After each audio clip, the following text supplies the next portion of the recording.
Welcome to Let's Hear It. Let's Hear It is a podcast for and about the field of foundation and nonprofit communications, produced by its two co-hosts, Eric Brown and Kirk Brown. No relation. Well said, Eric. And I'm Kirk. And I'm Eric. The podcast is sponsored by the College Futures Foundation, which envisions a California where post-secondary education advances equity and unlocks upward mobility now and for generations to come. To learn more, visit collegefutures.org. You can find Let's Hear It on any podcast subscription platform. You can find us online at letshearitcast.com. You can find us on LinkedIn and, yes, even on Instagram. And if you like the show, please rate us on Apple Podcasts so that more people can find us. So let's get on to the show. And we're back. Welcome in. It's another edition. You found us. Let's hear it. We're glad to have you. Mr. Brown, glad to see you here today. We've got a good one for everybody. Come on in, people. No, don't stand out there. Come in. Welcome in. Gather. Welcome. Okay, Kirk, every so often something happens, and I just have to tell you that prepare yourself for a revelation. You were right. Yes. Thank you. You owe me an apology. We need this podcast. I apologize. This needs to happen. I'm very sorry. Robert Pérez is here today. And oh my goodness, just in time. And Robert, you belong here. Don't feel shy. Don't feel intimidated. You belong here. In fact, you're the reason this podcast exists. And later you're going to hear Mr. Brown, Eric Brown, say, sometimes our guests talk to each other. They absolutely do. So set this up because this is a great conversation. I spoke today with Robert Pérez, the founder and chief exploration officer of Wonder Strategies for Good, which is a network, a firm that is a network of experts working on messaging, storytelling, psychology, public opinion research. And I will tell you that I always go back and listen to the show one more time, the interview, before you and I do what I affectionately call the blah, blah. This time I went back, I listened to it 3 times. Yeah. Because of course you did. I kept getting new things. It kept inspiring ideas in my mind, and I just kept listening. And I may go back and listen to it 5 more times because there's so much in here about how we do what we do and how we can do it better that I learned a ton from. And I know other people are really going to just eat this stuff up. Well, and it's so good. Not only do you owe me an apology, which you gave me, thank Sorry. you, because this podcast is a good idea, but we do need a new format because I will say I was left wanting more.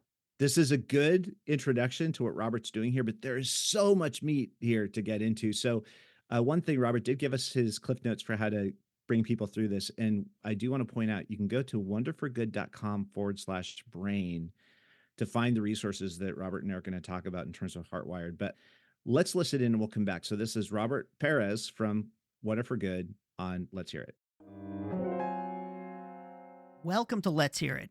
My guest today is Robert Pérez, the founder and chief exploration officer of Wonder Strategies for Good, an amazing firm that works with foundations, nonprofits, activists, and advocates to advance progressive causes across the country and around the world. Now, I have to just say that in this business, I have been lucky indeed to meet really wonderful people every step of the way. And Robert, I have to tell you that you are absolutely one of those people. Thank you so much for joining us on Let's Hear It. Oh my gosh, it is such an amazing pleasure to be here. I feel incredibly honored, humbled when I look at who you have interviewed in the past. They are certainly, I'm a nerd. And so I don't follow sports figures. I follow nerds who are really good at social change. So when I look at the sheroes and the theyros and the heroes that you've had, Chanel Matthews and Travian Shorters and Aaron Balkin, it feels like such an honor to be here. So thank you, Eric. I am honored that you're honored. This could go on for a while. Love Fest, Mutual Admiration Society. I will say we've known each other for a long time. And I'm just very, very happy to have this conversation. So you've been doing, like, as I said, you've been doing this work for a while now. Can you just talk about how you got started and what led you to create Wonder? Oh gosh, how I got started, like growing up, little kid got started. Yeah, well, Yeah. everything comes from somewhere.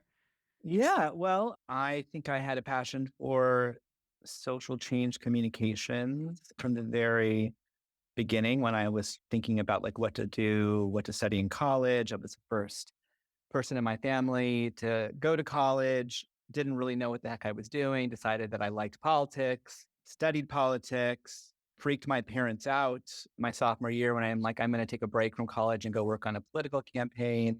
And I was kind of good at writing. So I got put into a press secretary role in that. I made a whole $25 a month on that campaign. And I kind of just stuck with social change communications. And then throughout the course of my career, I got more specific about what I love doing, what I felt my true superpowers were, my calling.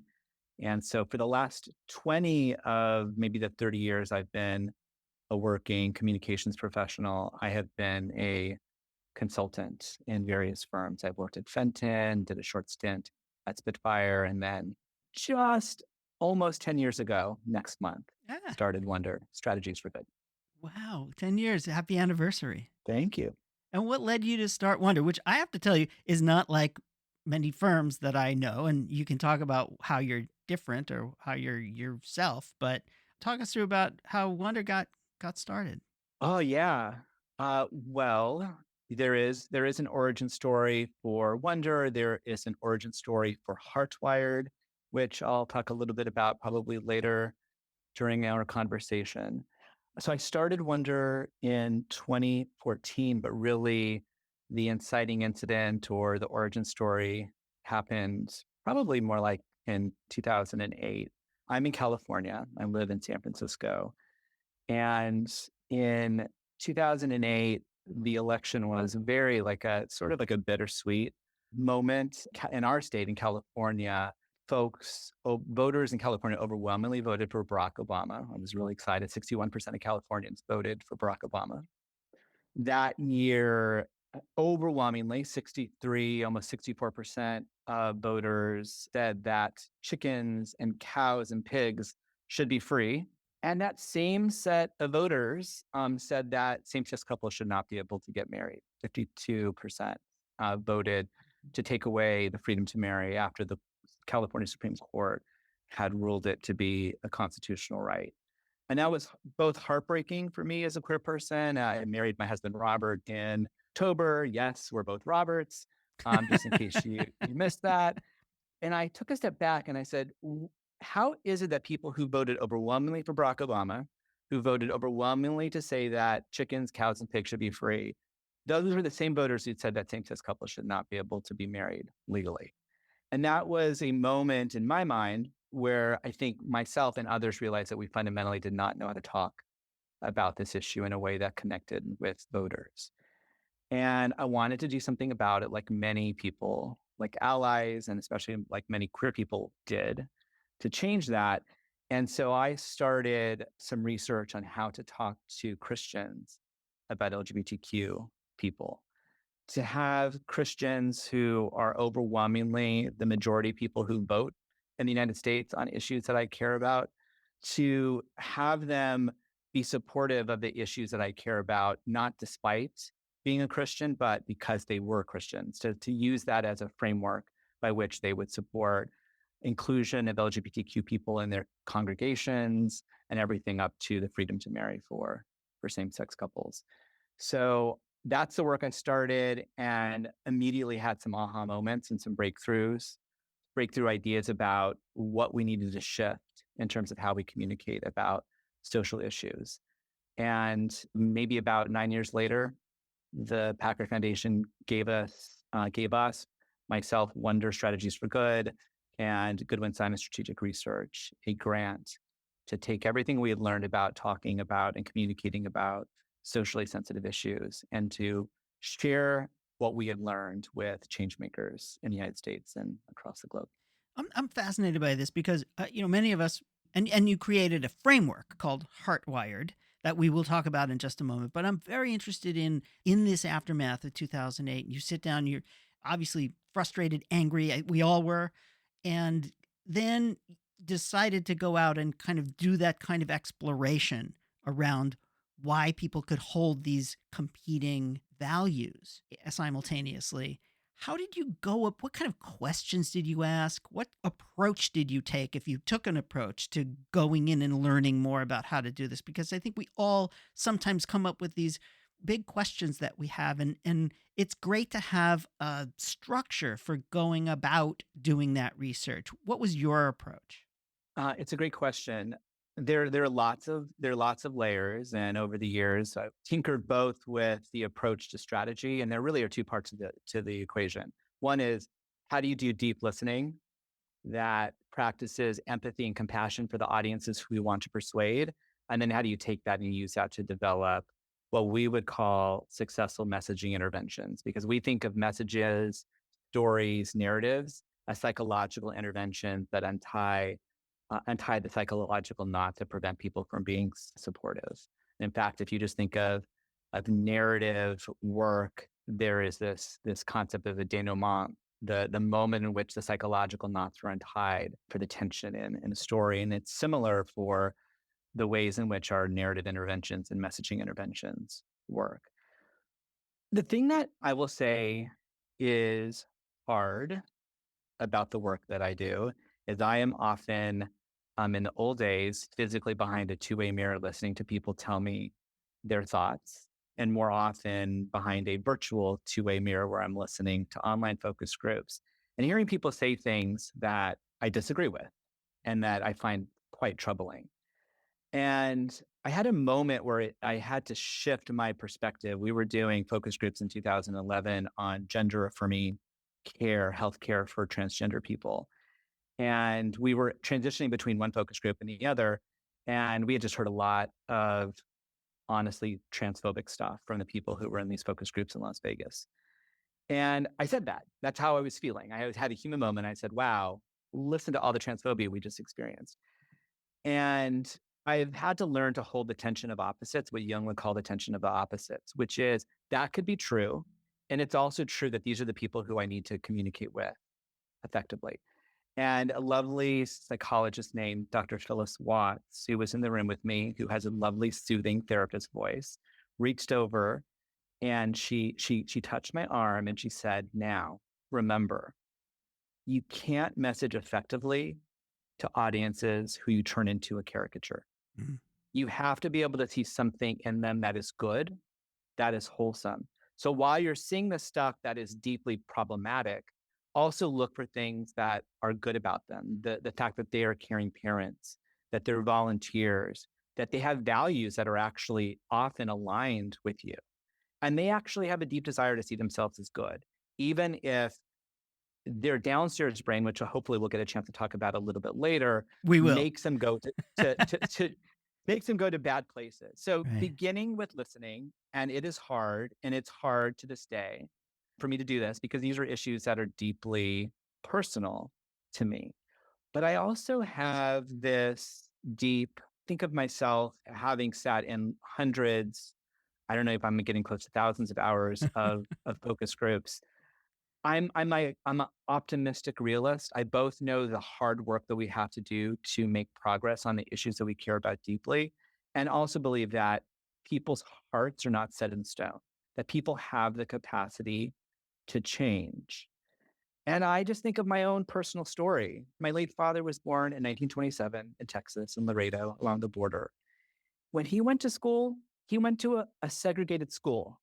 Mhm. Not segregated the way they are today because of financial, legally separated. He could not, because of his brown skin, go to schools with white children. And so things are able to change over time. The way I think about it is what Dr. King told us, the arc of the moral universe bends towards justice. And I believe that Dr. King believed this, that we play a role in bending the arc toward justice by figuring out how to communicate and move people along a spectrum toward greater support for the issues that we care about. Let's talk a little bit about Heartwired right before we take a break. Can you talk about how all of this led into this way of doing research, listening, creating messages, and then building support for movements? Yeah, well, one thing that when you get to work on a lot of different issues, and so the work that we've done has helped to allow LGBTQ people to be ordained in the Presbyterian Church and many other mainline Christian denominations, has not only allowed LGBTQ advocates to win for the first time at the ballot box on the Freedom to Marry in 2012, but those 4 victories in 2012 that came from evidence-based messaging recommendations led the Supreme Court to say, okay, we've hit a tipping point and we feel comfortable ruling in these 2 Supreme Court rulings that ultimately allowed LGBTQ couples to get married across the country. So you take that, you take some work that we're doing right now on math learning for Black and Brown students. I call that my redemption project because math was the one subject I sucked at. And lots of different things that we're doing behavior change work. We're doing work on medical aid. We made progress on medical aid in dying, doing work on college affordability and encouraging students in California who have not been on the sort of 4-year college track to still want to pursue financial aid, even if their start in college is at the community college level. So lots of different issues. And we're constantly having these things sit in the back of our mind to say, what are the common similarities that connect all of these issues? And one thing that is common is that our beautiful and complex human brain has both the capacity to be amazing, pro-social, thoughtful, empathetic, compassionate, and it also has the capacity to be fearful, angry, distrustful, racist, etc. And how do you leverage that understanding of how our brain processes social issues, our relationship to math, etc.? How do you leverage that understanding to help calm the downstairs brain and to give people access to the upstairs brain? And I'm happy to give the short description of how we think about it for folks. And it doesn't require, honestly, you being a psychologist. I'm not a psychologist. I just needed to understand it at a basic level so that I could figure out how to use it to communicate more effectively with the audiences who I'm trying to persuade. Well, we're going to take a very quick break, and we'll be back with Robert Pérez of Wonder for Good. And we're going to talk about Upstairs, Downstairs, and who knows, maybe other PBS programming. But we'll be right back after this break.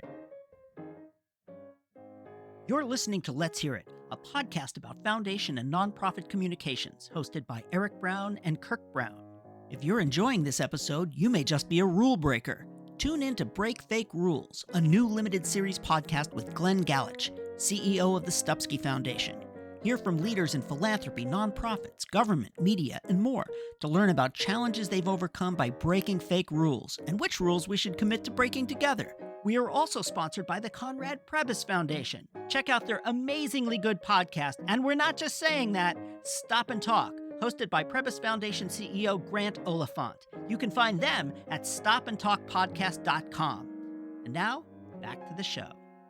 Welcome back. We're back with Robert Pérez, the founder and chief exploration officer of Wonder Strategies for Good. And we were just talking about this concept or a framework called Heartwired. And you talked about the upstairs brain and the downstairs brain. And I'm fascinated by this. Can we just talk a little bit more about what it means and what it is and why it matters? Yeah. So what we're specifically talking about is we're talking about the prefrontal cortex, our Homo sapien brain, and the older, or maybe you've heard it called the lizard brain, reptilian brain, amygdala, or downstairs brain. What I love about this framework, it's not our framework. And in fact, our approach to the work that we do is not dependent on any one school of thought. We try to pull from research across the world. This is developed by doctors Daniel Siegel and Tina Payne Brown, who wrote a great book called The Whole Brain Child. So for the parents out there who have ever experienced a meltdown in the middle of Target while shopping, it's a great read to understand when to have the factual conversation versus when to have the emotional conversation. I'd love to just read the brief, if I could, the brief description of how they describe it. So this is what they write. Imagine your brain is a house with both a downstairs and an upstairs. The downstairs brain includes the brainstem and the limbic region, which are located in the lower parts of the brain from the top of your neck to about the bridge of your nose. Scientists talk about these lower areas being primitive because they are responsible for basic functions like breathing and blinking, for innate reactions and impulses like fight or flight, and for strong emotions like anger and fear.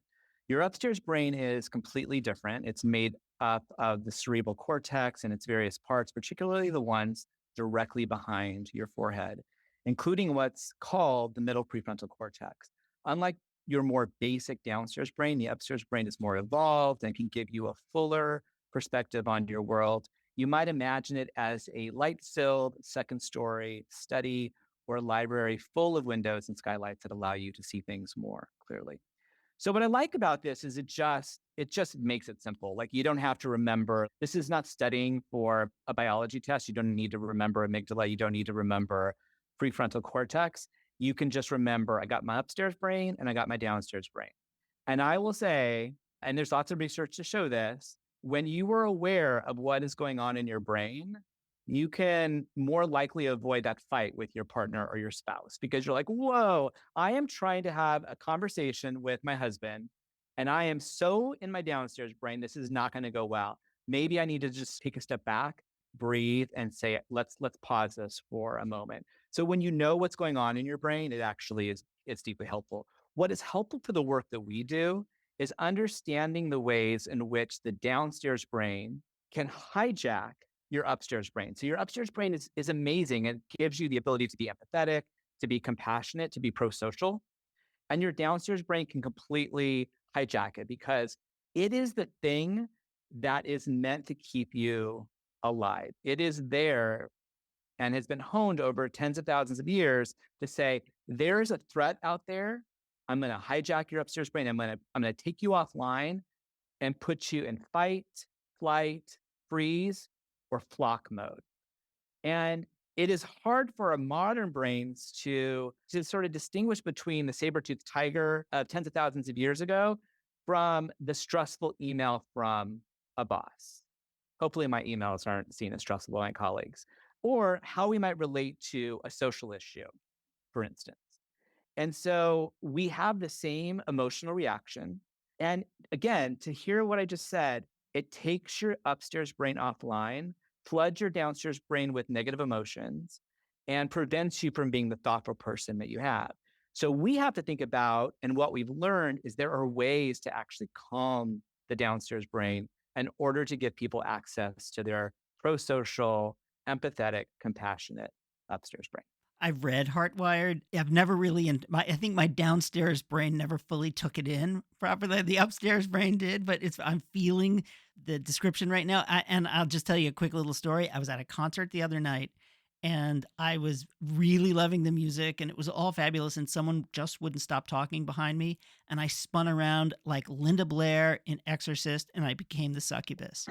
And when it was over, I felt so deeply ashamed of myself and then like I had feelings of hate. I was ready to throw someone over the balcony. I mean, like almost literally. I was so angry and so frustrated. When it was all over, I was like, oh my God, I've been completely hijacked by my emotions here. And I can see how this manifests itself in political speech and in every other kind of conflict or situations in which conflict is beneficial to the person who is fomenting the conflict. It almost can help you understand the attack on the Capitol, if you think about it.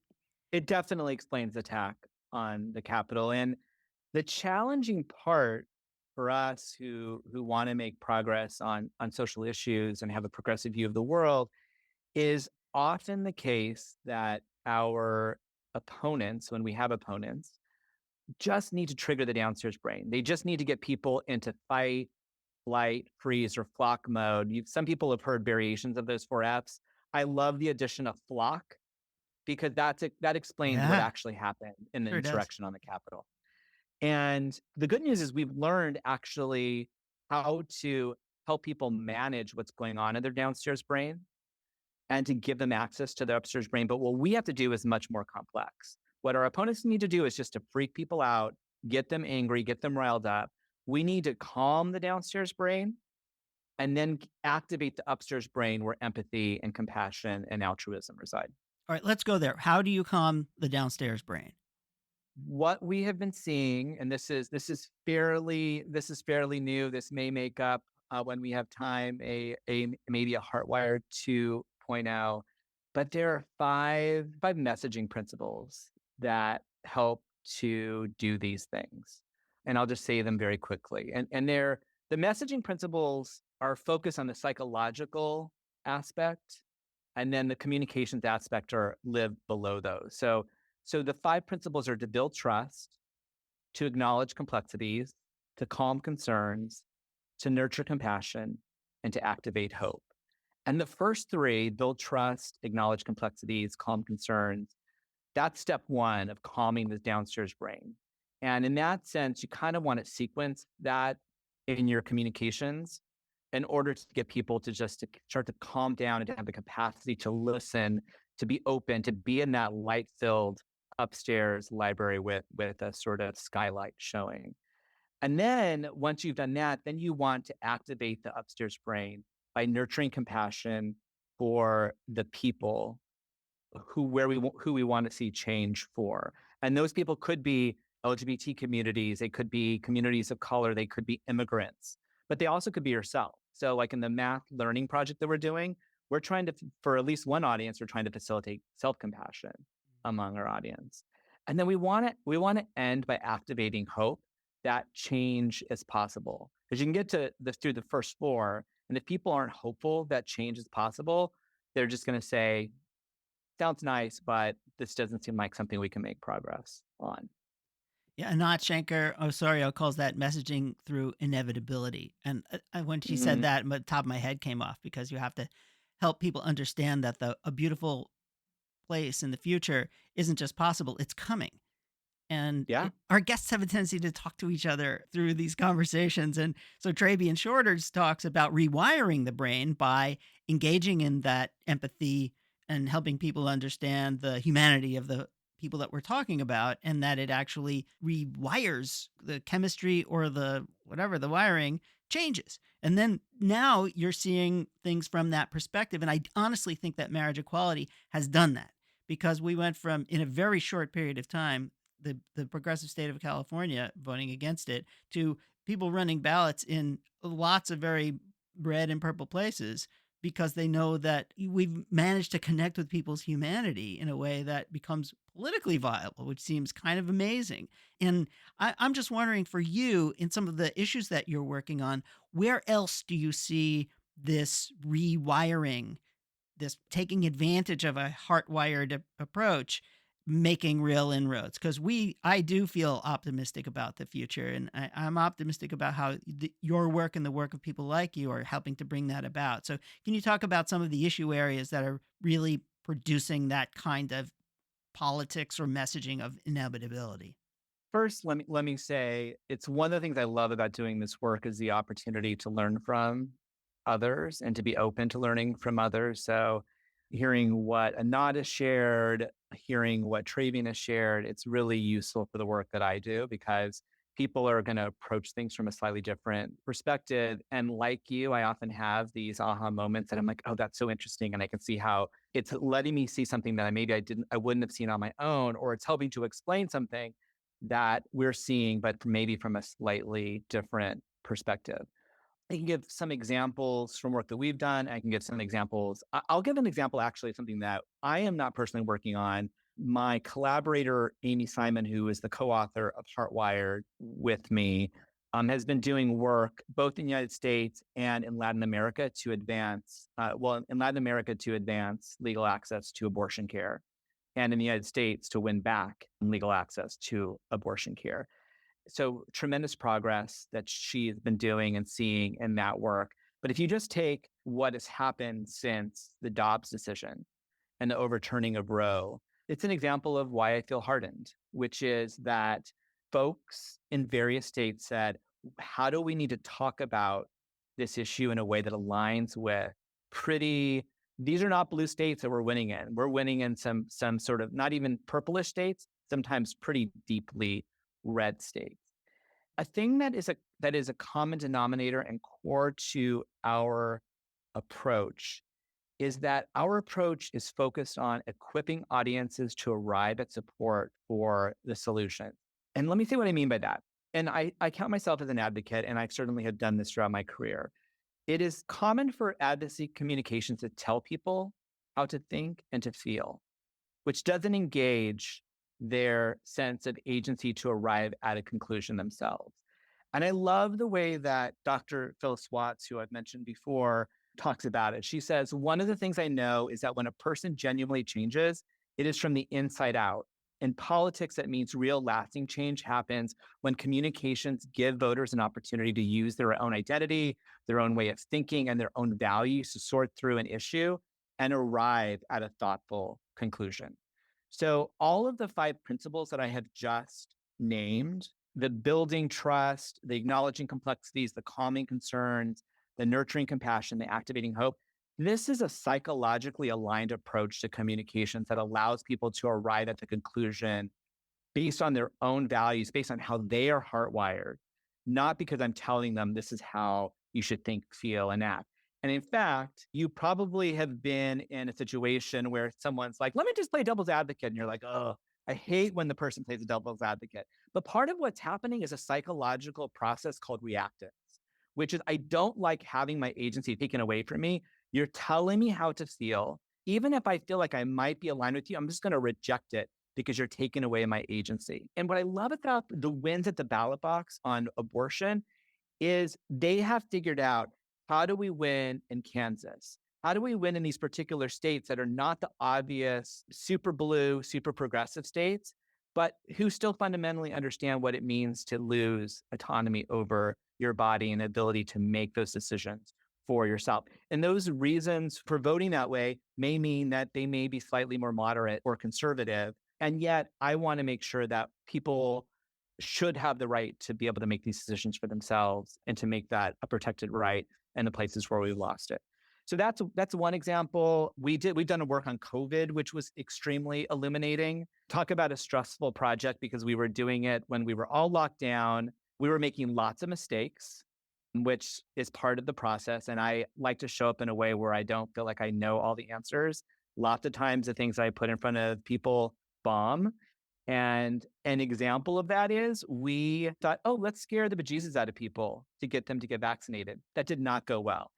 Because if you can think back to what was going on in 2020, we were all in our downstairs brain. We were already there. We were physically isolated from people. We were scared about getting this thing, many of us. And to scare people more was making people really crusty with us. They were really reacting negatively to it. So we had to completely change the approach to how we communicated and to listen and understand what would motivate people to want to get vaccinated, as an example. And I have some examples of stuff that we tested that worked really well for that as well.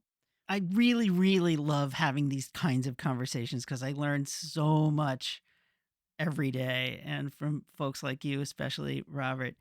This work is fascinating, and I just encourage folks to go to the website, to go to Wonder for Good's website, to download the research and the resource that you have, learn more about it. I'm looking forward to what happens next with you, and I just deeply appreciate the work you do. And thank you so much, Robert, for coming on. Thank you, Eric. It's been a pleasure, genuinely.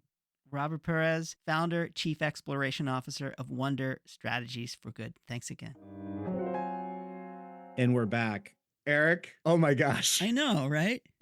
So good. Can we start, by the way, with Robert naming his firm Wonder for Good, which, by the way, is so good, and then giving himself the title Chief Exploration Officer. This is the highest of the high. This is the best of the best. Just in those two beats, you know that this person's coming from a very deeply thoughtful place when you just see those two things. At Brown Bridge Strategies, my firm, I am the Chief Lost in the Woods Officer. Yeah, there you go. That's great. That's great. I'm the chief head in the sand. Anyway, I'm not quite sure where to begin in having this conversation with you, Kirk, because there's so much going on in my little tiny pea brain that I'm processing. But some of the things that stood out to me were, for one thing, I can't decide if that was a messaging conversation, if this is an episode about messaging, a conversation about psychology. Right. And the fact is that we have a tendency to, when we're communicating, to forget the psychology, Yeah. which is a problem because we have to understand the mindset that the people that we're trying to communicate with that they're in. And he said something that was amazing. He was quoting a colleague of his saying that you cannot effectively message to somebody if you are turning them into a caricature. Yep. That's right. And Yeah. that's so important. Just think about, we'll go back. Remember when Hillary Clinton talked about the basket of deplorables? That wasn't the best messaging in the world. And Right. it was alienating. And it's like, oh, Right. here's somebody who doesn't understand or doesn't care or thinks that they're better than me. And I think that's so much of our messaging because we're trying to persuade people. If we need to persuade them, then they're not there yet. And so we're always talking to somebody who isn't there yet. And if we think you're not there yet because you're stupid, because you don't understand, because it's so complicated, and let me explain it to you, like you're losing folks. So I think that was the first thing that just jumped out at me, and I smacked myself on the side of the head, like, that is so good. And then we can talk about the whole thing. But I don't know, what'd you think, Kirk? Well, don't think for a second either that this is just an academic exercise, even though Robert roots all of his work in such careful research and the team he's assembled is some of the best in terms of thinking this through. Robert is working on and winning some of the most contentious, some of the most difficult policy fights around equity, social issues, however you want to characterize it, that you can imagine. And I love his origin story for his firm. Where he's like, it's 2008, and I watched voters in California support Barack Obama, the first Black president in history, agree that chickens and cows should be free, and yet in the same election cycle defeat same-sex marriage. And that's the origin story that Robert tells for like how he wanted to get started. And I think, Eric, in the heart of what you're talking about, that sort of interesting thing, yeah, what is this? This is messaging, is this campaigning, is this psychology, is it research? This nugget he pulls out where he says, we want people to support our issues not despite, but because of their identity. And he comes out of that election and says, I want to start learning how to talk to Christians about LGBTQ plus issues because in the core of their identity, we can find a thread to pull forward where they're going to come forward and support these issues. And it made me think, Eric, we have this whole us and them thing, right, in our field. And I wonder, have we them before they them us? Like do we have too much us and them in our field, and actually is too much of the us and them us saying everybody else is them? I kind of feel like that's part of what I'm hearing in this conversation with Robert. Well, another thing that absolutely came forward for me is this notion that we are attempting to okay, so we're on these two different levels. You've got the upstairs brain and the downstairs brain. And it's kind of to really generalize, I feel that the left has spent a whole bunch of time in the upstairs trying to explain and talk about facts and figures and research and data and the other stuff.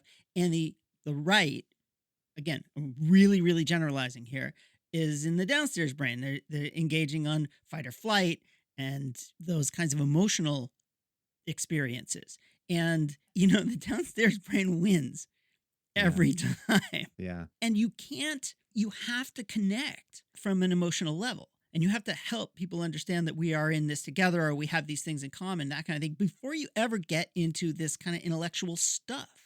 And we often, I see this happen, I see it in my own house. I see it in all sorts of things. We often respond to a downstairs or to an emotional thing with some kind of academic response. And that disconnect fails. It fails every single time. And I think that's another part of this work that is so interesting to me. And then Robert has kind of a taxonomy, if you want to call it that, or an order of things about how do you quiet the downstairs brain and then activate the upstairs brain, which makes total sense. And I get it. And I have printed it out and I'm going to carry it around with me. I will put it in my wallet because I still carry a wallet, unlike the millennials who maybe don't. And I just think that this is something that is so important to us, and it ought to be honestly at the base of any kind of message work that anybody does anywhere ever. How about that? Well, yeah, and you could argue that this big swap of the upstairs and downstairs brains and how the different perspectives have kind of traded in those messages, you might make the case that actually there's been a swap here, that actually the progressive community that got us things like Social Security and more inclusive societies initially a 40-hour work week, supported unions. They were actually really working in that downstairs brain messaging really effectively because they were talking about these basic core tenets, things we were scared to lose. In the opposition at those times, maybe we're saying more highfalutin, complicated things about whatever, blah, blah, blah. And I think that's been one of the big shifts in politics, maybe over the course of the last 100 years, is that this trajectory, sort of whose community more downstairs versus upstairs, has evolved. And you could kind of see why the progressive community would do that, because as the progressive community has gotten more sophisticated around inclusion and trying to be more mindful and thoughtful, well, that gets a little lofty. And even on issues like climate change, even though you're seeing the impact of, say, severe weather and stuff, but you're still kind of trying to help people understand something that's everywhere yet doesn't exist. And so what are you doing? Well, you're gonna lean into science. You're going to try to be super thoughtful, and so there is this really interesting dynamic where you're right. You can look at the opposition messaging, and it's so effective at just triggering the most basic core responses. And I thought, man, the reflection that you guys had around the January 6th insurrection and just looking at that in the context of fight, flight, freeze, or flock, which let's say that out loud a few times. Hard. But the flock part of that is scary, right? Because you're like, wow, you're pumping messaging into that epicenter of people's thinking. And now you see what happens. They become incredibly destructive. They willfully hurt and downright kill people. And yet in the heart of it, they're operating from a place of a deep-seated sense of internal righteousness around the actions. That is really scary stuff to think about.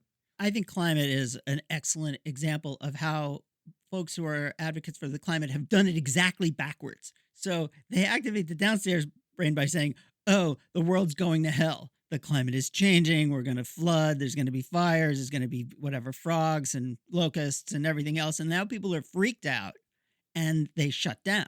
They don't want to act. And you can't build them back to say, oh, here are 47 policies for how we can deal with those kinds of things. And so now, like you've freaked people out, and now they're down in this kind of limbic area where they're stressed out. And now you're going to come back with a whole bunch of statistics. And so you've got it like backwards. Instead of saying the whole question around climate is that we have an opportunity to transform our economy where everybody wins. You get to be a part of your community and your society and feel good about it. And then here are some of the ways that you can do it. You can save money also, and it's going to improve your quality of life, and you're engaged with people in different, all that kind of great stuff. So like we've done it completely backwards. Like get people to shut down and then throw a bunch of numbers at them. Like have a nice day.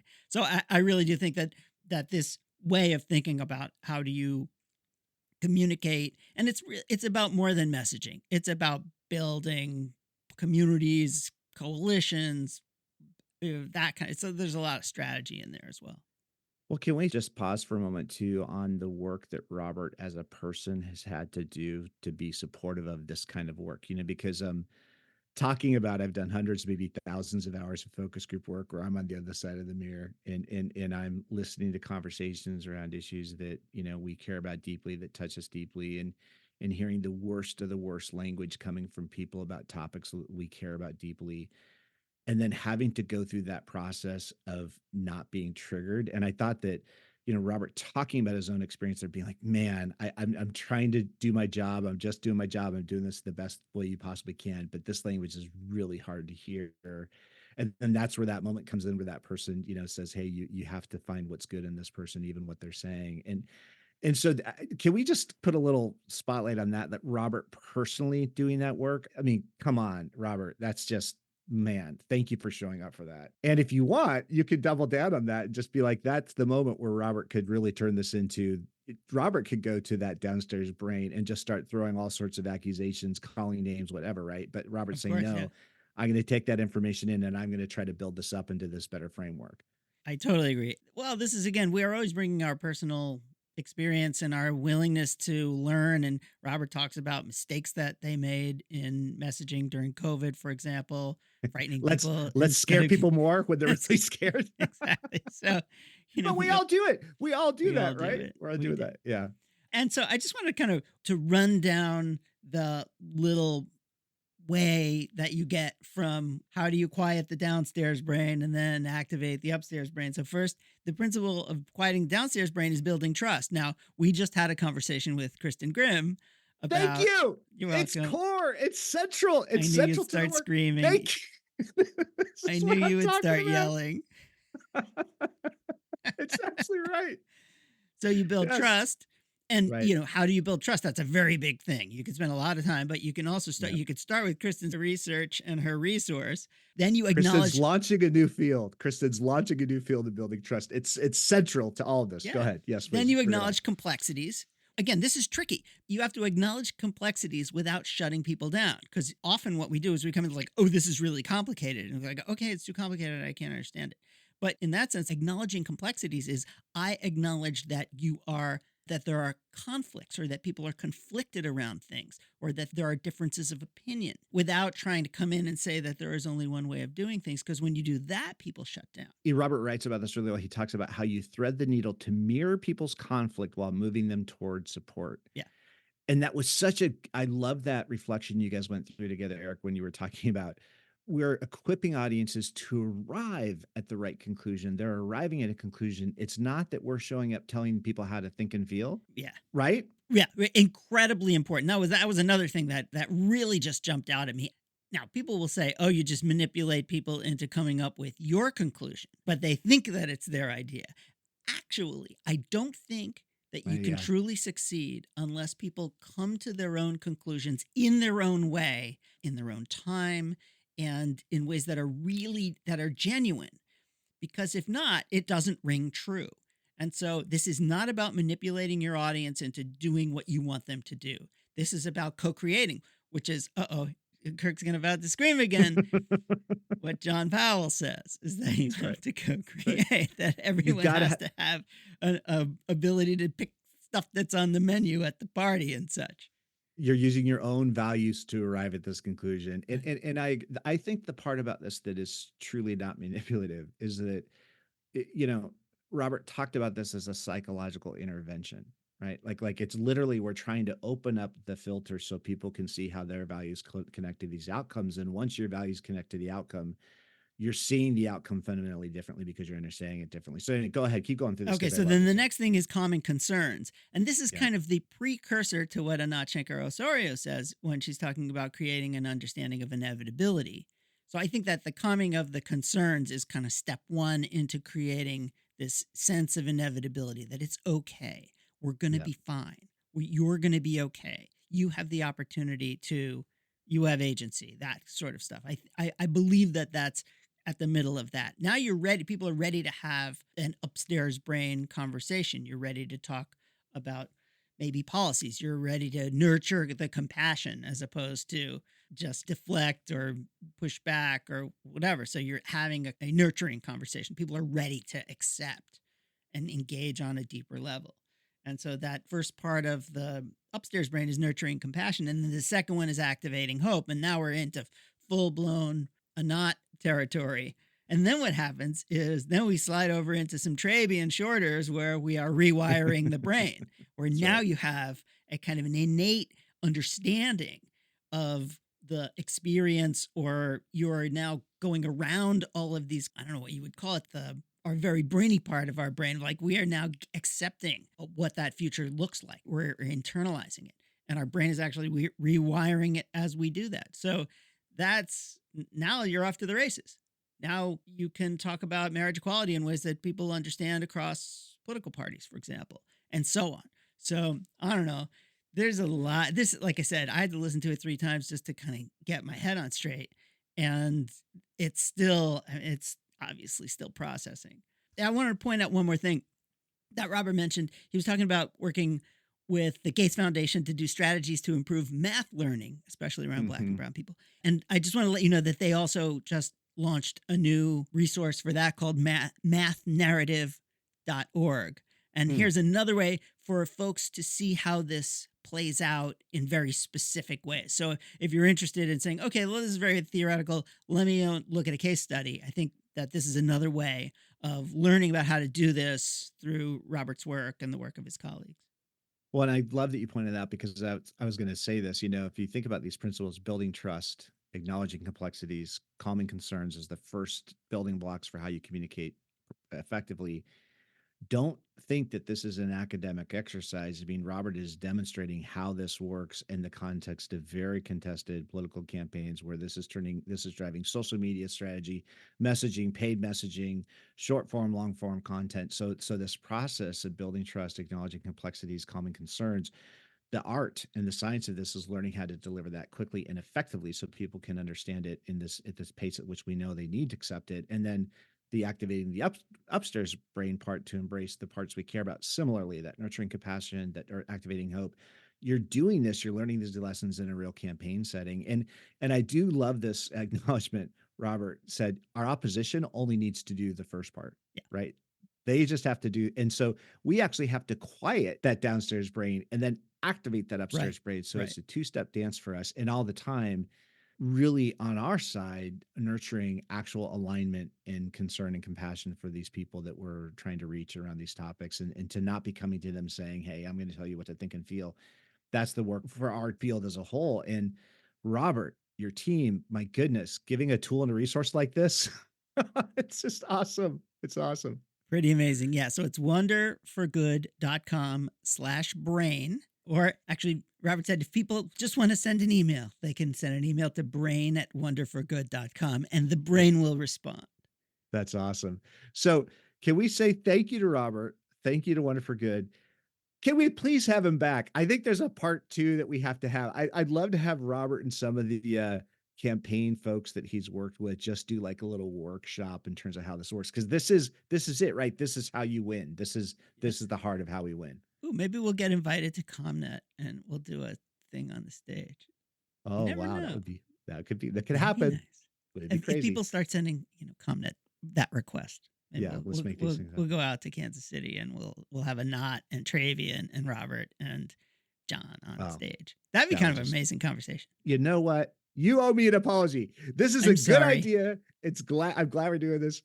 We do not owe an apology to Robert, though. This is incredible work, Robert. Oh, thank you, Robert. Thank you for coming on. Let's hear it. So that was Robert Pérez from Wonder for Good on Let's Hear It. And thank you. We'll see you next time. Okay, everybody, that's it for this episode. Please let us know if you have any thoughts about what you heard today or people we should have on this show, and that definitely includes yourself. And we'd like to thank our indefatigable producer, Harper Brown, John Ali, the tuneful and inspiring composer of our theme music, our sponsor, the Lumina Foundation. And please check out Lumina's terrific podcast, Today's Students, Tomorrow's Talent, and you can find that at luminafoundation.org. We certainly thank today's guest, and of course, all of you. And most importantly, thank you, Mr. Brown. Oh, no. Thank you, Mr. Brown. Okay, everybody. Until next time.